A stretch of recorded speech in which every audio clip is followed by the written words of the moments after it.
جانا پر جو لگ ہی اتنی پیاری رہی تھی۔ کچھ ہی دیر میں وہ تینوں گھل مل گئی تھی، جبکہ لڑکے حیران پریشان سے انہیں دیکھ رہے تھے، جو کچھ دیر پہلے تو بولنے کا نام نہیں لے رہی تھی اور اب ایسے باتیں کر رہی تھی جیسے چپ ہونے کا نام ہی نہیں لیں گی۔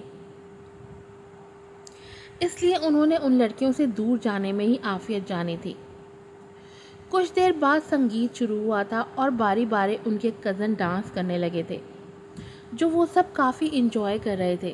مگر کچھ دیر بعد جب ذوالنون اسامہ سے رہا نہ گیا تو اس نے مہران کو اشارہ کیا تھا ڈانس کرنے کا، جس پر وہ بمشکل نہ میں سر ہلا گیا تھا کہ جیسے کہہ رہا ہو یہ میرے بس کی بات نہیں ہے۔ مگر یارق شاہ اور ذوالنون اسامہ بھی اپنے نام کے ایک تھے۔ زبردستی ہی صحیح اس کو گھسیٹتے ہوئے میدان میں مطلب گراؤنڈ میں لے ہی آئے تھے ڈانس کرنے کے لیے، اور مہران کے ساتھ وہ دونوں بھی اس کا ساتھ دینے لگے تھے، گانے کے بولوں کے ساتھ ساتھ۔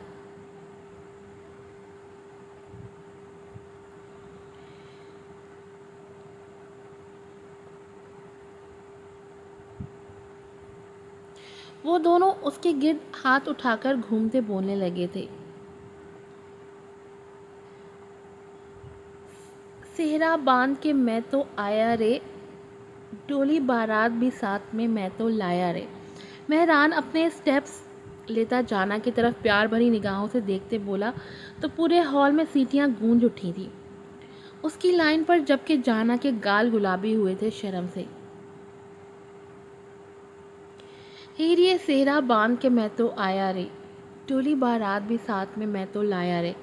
وہ اس کی جانب بڑھتا ہوا بولا تو جانا کی دھڑکنیں تیز ہوئی تھیں اسے اپنے قریب آتے دیکھ۔ اب تو نہ ہوتا ہے ایک روز بھی انتظار، سونی آج نہیں تو کل ہے تجھ کو تو بس میری ہونی رے۔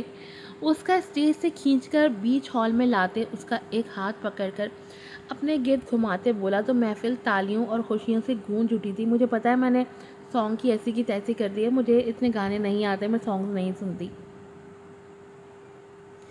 تینوں لے کے میں جاواں گا دل دے کے میں جاواں گا، تینوں لے کے میں جاواں گا دل دے کے میں جاواں گا، وہ پھر سے ذوالنون اور یارق کے درمیان آتا ہوا بھنگڑا ڈالتے ہوئے بولا تھا۔ وہ تینوں نہایت خوبرو اور دلنشیں لگ رہے تھے۔ باربینا نے اپنی نظریں پھیری تھی ذوالنون اسامہ سے کہ کہیں اس کو باربینا کی ہی نظر نہ لگ جائے۔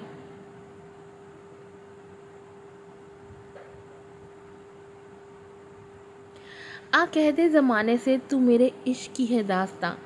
ذوالنون اسامہ اچانک اسٹیج پر پہنچتا ہوا باربینا کو گھسیٹ کر وہ بھی ہال کے درمیان میں لے آیا تھا اور اس کی طرف بڑھتے ہوئے بولا تھا، کندھے سے کندھا ٹکراتا ہوا، جس پر وہ ششدر رہ گئی تھی۔ اس نے تو امید ہی نہیں کی تھی کہ ذوالنون اسامہ اچانک اسے یوں سب کے بیچ میں کھینچ کر لے آئے گا۔ وہ حیرت سے ٹکر ٹکر دیکھ رہی تھی جبکہ وہ اس کے ساتھ کندھے سے کندھا ٹکرا رہا تھا، اسے اپنے ساتھ رقص کرنے پر اکسا رہا تھا۔ او جانیاں کہہ دے بہانے سے، میں تیرا جسم ہوں تو میری جان، کچھ نہ چھپا۔ وہ اس کے گرد چکر کاٹتے بولا تو وہ بس اسے دیکھے گئی جیسے وہ اس کا کوئی حسین خواب ہو۔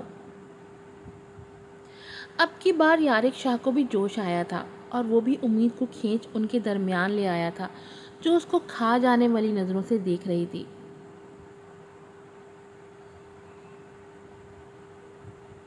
آخر یارق شاہ کو کیا لگا تھا کہ وہ اسے یوں سب کے سامنے کھینچ لائے گا اور وہ اسے کچھ نہیں کہے گی؟ جیسے ہی یارق شاہ نے اسے گانے کے بول بولتے ہوئے اپنے قریب کھینچا تھا، اس نے اپنے لہنگے کے نیچے سے پاؤں نکالتے زور سے اپنی ہائی ہیل یارق شاہ کے پاؤں پر ماری تھی کہ وہ ایک دم کھانس کر رہ گیا تھا اور معنی خیز نظروں سے اسے دیکھا تھا۔ مگر ہاتھ پھر بھی اس کے باز نہ آئے تھے امید کی کمر پر جانے سے۔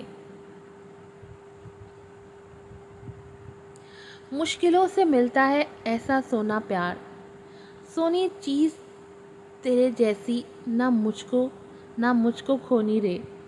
وہ زبردستی اس کے گرد باہوں کا ہار ڈالتے ہوئے بولا تو وہ ایک زور سے کوہنی اس کی کمر میں رسید کرتے اس کی کمر سیک گئی تھی، مگر اس جیسا ڈھیٹ شخص شاید ہی کوئی پیدا ہوا ہو جو باز آیا ہو اس سے دور ہونے سے، جبکہ اس نے اور کس کر اسے باہوں میں بھینچا تھا کہ وہ سب کے سامنے شرمندہ ہو کر رہ گئی تھی۔ وہ تو شکر تھا سب اپنے آپ میں مگن تھے، ورنہ وہ یارق شاہ کو اچھی طرح مزہ چکانے کا ارادہ رکھتی تھی۔ تینوں لے کے میں جاواں گا، دل دے کے میں جاواں گا، میں جاواں گا تینوں لے کے، میں جاواں گا دل دے کے۔ وہ تینوں اب کی بار ساتھ ساتھ میں اپنی دلہنوں کو اپنے گرد گھماتے ہوئے بولے تھے اور اپنے گلے میں ڈالا مہندی جیسا دوپٹہ گول گول گھماتے اپنی دلہنوں کے گرد ڈالتے اس دوپٹے کی مدد سے ان کو کھینچتے ہوئے اپنے قریب کر گئے تھے۔ جان ایسے نہ تڑپا کہ دیکھ لے مت بھرے انداز سے، وہ اپنی اپنی دلہنوں کی آنکھوں میں آنکھیں ڈالتے ہوئے بولے تو ان دونوں نے ہی نظریں چرائی تھی۔ کیسے بے شرم لڑکے تھے جو انہیں اپنی نگاہیں چرانے پر مجبور کر رہے تھے سب کے سامنے۔ او جانا تو آواز کو اپنی آ ملا، اب کی بار لڑکیاں ان کو دھکا دیتے ہوئے ایک دوسرے کو معنی خیز اشارے کرتی ایک ساتھ بولی تھی، میری آواز سے ارے ہاں کہہ دے، ہاں کر دیا ہے تو نے مجھ کو یوں بے قرار، ماہی کہہ دے دنیا سے میں تیری ہو گئی رے، ماہی کہہ دے دنیا سے میں تیرے نال میں آواں گی سسرال میں جاواں گی۔ میں نے کباڑا کر دیا اس سانگ کا، مجھے سمجھ میں نہیں آ رہا، میں نے سنا ہی نہیں ہے، میں بہت کم سانگ سنتی۔ ان کی بات پر لڑکے جھومتے ہوئے ان کے قریب آئے تھے خوشی سے چلاتے ہوئے، تینوں لے کے میں جاواں گا دل دے کے میں جاواں گا۔ لیکن یہ کیا، جیسے ہی وہ تینوں لڑکے اپنی دلہنوں کے قریب آئے ان تینوں نے اپنے ہاتھ اپٹن سے بھر بھر کر ان تینوں کے منہ پر تھوک دیے تھے، یہاں تک کہ ان کی آنکھوں میں بھی اپٹن جا چکا تھا اور انہیں نظر آنا بند ہو چکا تھا۔ سارے ان کی کارٹون جیسی شکلوں پر ہنسنے لگے تھے اور ہنس ہنس کر دھورے ہو چکے تھے، جبکہ لڑکے لڑکیوں کو بدلہ لینے والے انداز میں دیکھنے لگے تھا جس پر وہ واپس اسٹیج پر جا کر شاہانہ انداز میں بیٹھ چکی تھی اور ان کے کزنز لڑکوں کا منہ دھلوانے کو لے گئے تھے۔ جانا سخت تھکن کا شکار ہو گئی تھی، اس لیے وہ اپنے کمرے میں آ چکی تھی۔ اسے بہت بے چینی ہو رہی تھی، جانا کو اپنی حالت خراب ہوتی محسوس ہو رہی تھی، تبھی اٹھ کر وہ واش روم چلی گئی اور آئینے میں خود کو یکٹک دیکھنے لگی۔ آنکھیں بوجھل ہونے لگی تھی اور پھر وہ لڑکھڑا کر پیچھے گری تھی۔ میں ایسا نہیں کر سکتی، میں بھاگ جاؤں گی، ہاں یہی صحیح ہے، میں بھاگ جاؤں گی۔ میں ہمدان کے علاوہ کسی اور سے شادی نہیں کروں گی۔ وہ فوراً ہمدان کو کال ملاتی بولی، میں بتا رہی ہوں ہمدان، مجھے ابھی آ کر یہاں سے لے جاؤ ورنہ میں بہت برا کر جاؤں گی۔ وہ کانپتے ہوئے بولی، آنسوؤں سے چہرہ تر تھا، تم پاگل ہو گئی ہو جانا، ایسا کچھ مت کرنا۔ وہ ہانپتا ہوا بولو، غور سے سن لو، میں اپنی جان لے لوں گی مگر شادی نہیں کروں گی، اگر تم نہ آئے تو دیکھ لینا مجھے مرا ہوا۔ وہ ضدی انداز میں بولی، کوئی غلط قدم مت اٹھانا، میں ابھی نکل رہا ہوں۔ جانا بھائی کہاں ہے، وہ کیا سوچیں گے، اور ماما بابا، اس نے جیسے اسے سمجھانا چاہا۔ میں آ تو رہا ہوں مگر، وہ کچھ کہتے کہتے رکا، گاڑی لے کر آ رہا ہوں میں، میرا انتظار کرو۔ تمہیں ابھی بھی اپنے بھائی کی فکر ہے، اپنے خاندان کی فکر ہے، تو میری محبت کا کیا ہمدان، تو میری محبت کا کیا؟ ہاں یہاں میری جان اٹکی پڑی ہے، مجھ سے اس شخص کے ساتھ بے ایمانی نہیں ہوتی، اسے دھوکہ نہیں دے سکتی۔ سنا تم نے، میں مہران سے شادی نہیں کروں گی، زہر کھا کر مرنا پسند کروں گی مگر میں ان سے شادی ہرگز نہیں کروں گی۔ وہ چیخی تو پڑی تھی، گلا چھل چکا تھا، جانا میری جان فکر مت کرو، میں آ رہا ہوں۔